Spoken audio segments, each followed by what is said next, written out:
أهلا بيكم حلقة جديدة من سلسلة في الرحلة. النهاردة عندنا موضوع مختلف شوية هنتكلم فيه. ستات كتير وبنات كتير بيشتكوا وبيعانوا ومتضايقين جدا من فكرة إن جوزي مش موافق إن أنا أنزل أشتغل، بابايا أو أهلي منعني إن أنا أشتغل. أعمل إيه نرمين؟ أنا نفسي أشتغل جدا، نفسي كده أحقق نفسي، يبقى عندي الكارير بتاعي، عندي أحلام كتيرة، ولكن في شخصية ما في حياتها، قد يكون أخوها، قد يكون الأب والأم، قد يكون الزوج، منعينها من إن هي تنزل تشتغل. وفي حالات تانية ممكن أكون أصلا بدور على فرصة عمل ومش لاقية فرصة عمل. أنا نفسي أنزل ألاقي شغل ونفسي أشتغل وبدور، مفيش حد بيمنعني، ولكن أنا مش لاقية فرصة عمل أقدر إن أنا أنزل أشتغل دلوقتي. طيب هنعمل إيه؟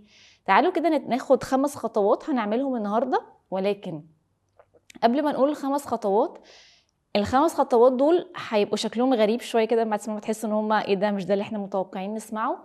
ولكن احنا هنطبق الايه اللي ربنا قال لنا عليها: ان الله لا يغير ما بقوم حتى يغيروا ما بانفسهم. طيب ممكن يكون زوجي، ممكن يكون والدي والدتي، ممكن يكون ظروف المجتمع، الحاله الاقتصاديه، دي حاجات بره السيطره بتاعتي. فانا محتاجه اروح اشوف ايه اللي جوه السيطره بتاعتي، ايه اللي في دايره التحكم بتاعي، ايه اللي انا اقدر اعمله.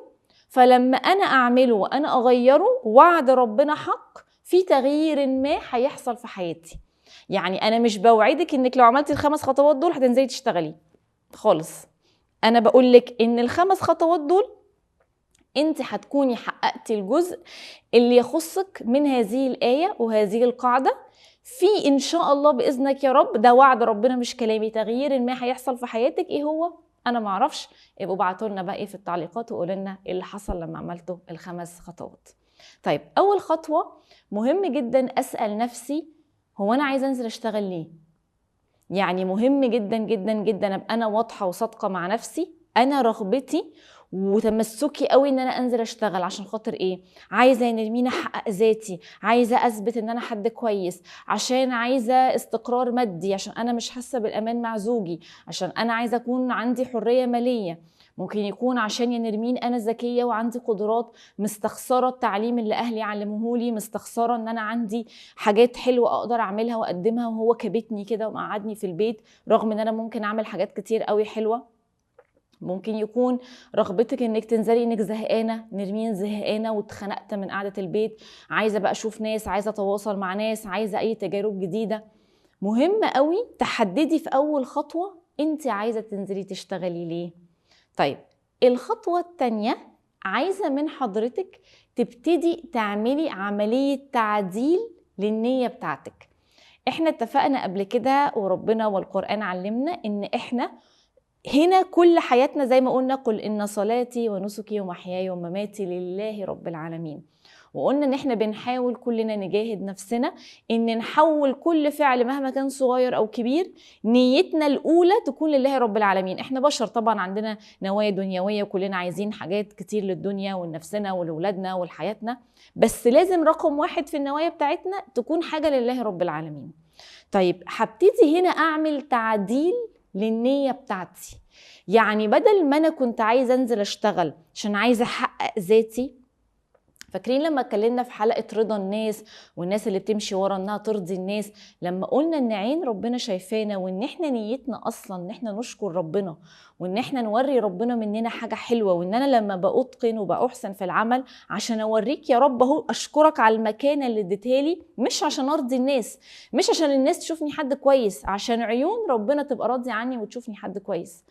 محتاجة اغير في نيتي. هل انا عايزة عشان مستخسرة العلم اللي عندي فعايزة انزل بقى وانجح واستغل، ولا انا ممكن اعدل النية اني عايزة اشكر النعمة اللي عندي؟ انا ربنا هيأ لي ظروف وتعلمت تعليم كويس جدا وتعلمت حاجات كويسة، انا عايزة انفع بيها المجتمع. انا شايفة اني عايزة اشكر نعمة ربنا انه اداني العلم ده، وعايزة أنفع المجتمع، لأن الناس اللي بتنفع المجتمع دي هي من خير الناس ومن أفضل الناس. فنفسي قوي شغلي يسمح لي أن أنا أكون بقدم نفع في المجتمع.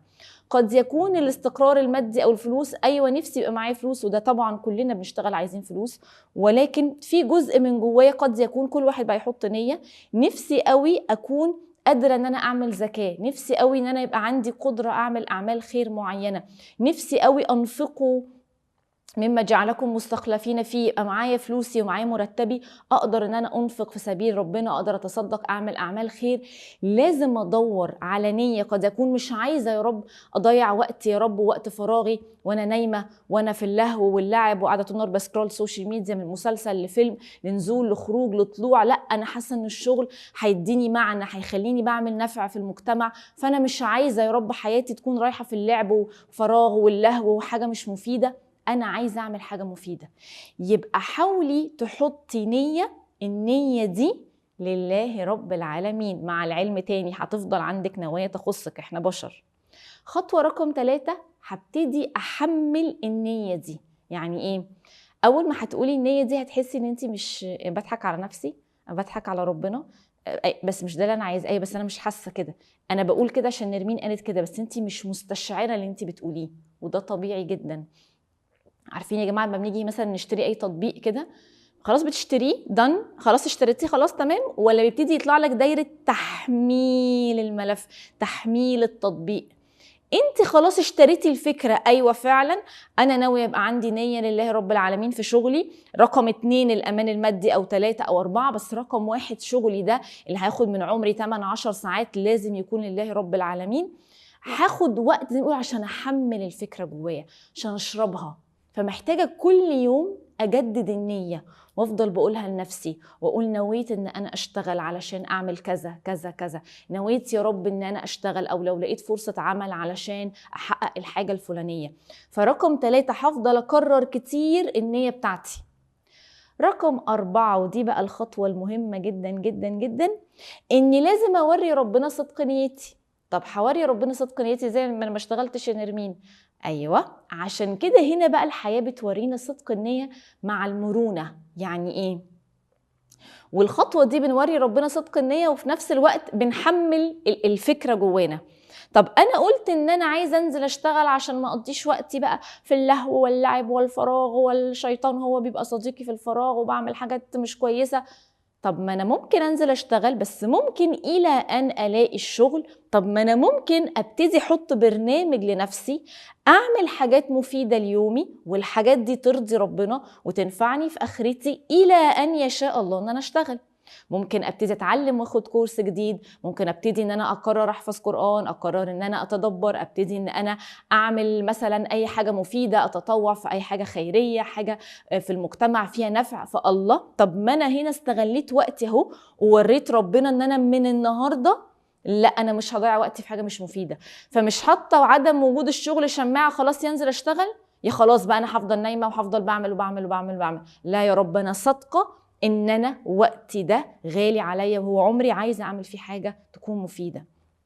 طيب بقول نفسي اعمل ادفع فلوس وابقى بعمل خير وعندي قدره وحريه ماليه واقدر اكون بعمل وبدي. طب حلو، ممكن تكوني بتاخدي مصروف من اهلك، ممكن تكوني بتاخدي فلوس من زوجك، ان شاء الله تستقطعي منها جنيه، ان شاء الله 10 جنيه، انت وقدرتك. عارفين كده مستشفى 57 يقول لك اتبرع ولو بجنيه. انت ربنا عارف ده اقصى شيء عندي. طب انا كل شهر ايا كان مصروفي، ايا كان مرتبي، ايا كان الفلوس اللي باخدها، لو باخد عشان اشتري لبس، اشتري طرحه، ايا كان هاخد منها ولو جزء صغير. اهو يا رب، مش انا نويت ان انا اعمل زكاه، اعمل صدقات، اعمل خير، نفسي يبقى معايا فلوس عشان اساعد الناس الغلابه، اهو دي امكانياتي انا، ان شاء الله بال5 جنيه اللي معايا دي، بال10 جنيه انا هساعد بيها، ده اللي انا اقدر. فبثبت لربنا صدق نيتي.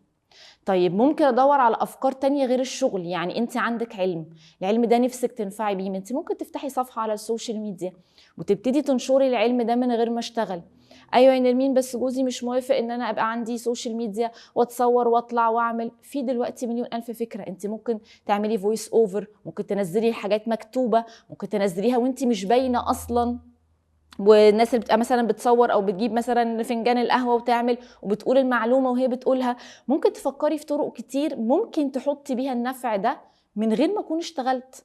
ممكن اعمل صفحه تكون بتشير محتويات مفيده. مش انت قلتي عايزه تنفعي المجتمع وعايزه اضيف للمجتمع وعايزه يبقى ليا دور واحس ان انا كده ليا تاثير؟ طب ما انت ممكن تعملي صفحه بالمجال اللي انت بتحبيه واقعد اشير من هنا واجيب كونتنت من هنا واشير من هنا، ونيتي هو يا رب انشر علم نافع واساعد بيه، فبوري ربنا صدق نيتي، انا فعلا يا رب عايزه اعمل النيه اللي انت حطيتيها دي.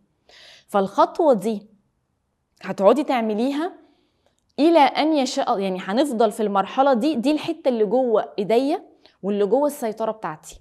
خطوه رقم 5، وانا عماله بكرر النية وبجددها كل يوم، وعماله غيرت في العادات بتاعتي وغيرت في اللايف ستايل بتاعي وغيرت بقى في القرارات وبدأت اعمل حاجات جديدة بتخدم النية الجديدة، اخر خطوة كل يوم هدعي ربنا: يا رب استخدمني ولا تستبدلني، يا رب استخدمني ولا تستبدلني. وشكرا على كده هتقعدي تعملي كل ده الى ان يشاء الله. مستحيل تقولي لربنا انا عايزه اشتغل عندك، مستحيل تقولي لربنا انا عايزاك يا رب تستخدمني وربنا مش هيستخدمك. هيستخدمك ازاي؟ ايه الباب اللي هيتفتح؟ ايه الباب اللي هيتقفل؟ والله زوجي فجأة في يوم وليلة هيوافق ان انا اشتغل، يا ما انت كريم يا رب. انتي فجأة صرفتي نظر عن الشغل ولقيتي طريق تاني بتقدمي بيه نفع، يا ما انت كريم يا رب.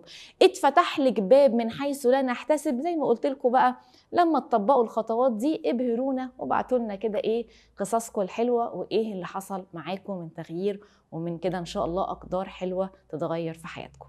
في كتير يا جماعة حاجات ومواقف بنتحط فيها بتكون بره سيطرتنا، بيكون في حد ليه باور علينا مش قادرين ان احنا نخرج بره التحكم ده. ممكن تكون حاجات بره السيطرة بتاعتنا مش قادرين ان احنا نغيرها. دايما نفتكر القاعدة اللي ربنا علمنا: روحي دايما شوفي ايه اللي في دايرة التحكم بتاعك، وحاولي تتشقلبي وتشوفي كده ايه اللي انا اقدر اعمله علشان القانون اللي ربنا حطه لنا يتحقق ويبتدي يحصل تغيير في العالم الخارجي بتاعي. اتفقنا؟ ان شاء الله كده ربنا يستخدمنا كلنا كده ولا يستبدلنا. كل واحدة فيكم كده ليها خطة كده هي رسماها لنفسها، حلم، هدف، ايا كان. ان شاء الله بصدق نيتك الجديدة اللي انت هتحطيها بينك وبين ربنا، ان شاء الله يبقى كده في God's plan كده زي ما بنقول، او خطة احلى كده ربنا حاططها لك، وتوصلي كده لحاجات كتير حلوة. واشكركم، اشوفكم ان شاء الله في حلقة تانية.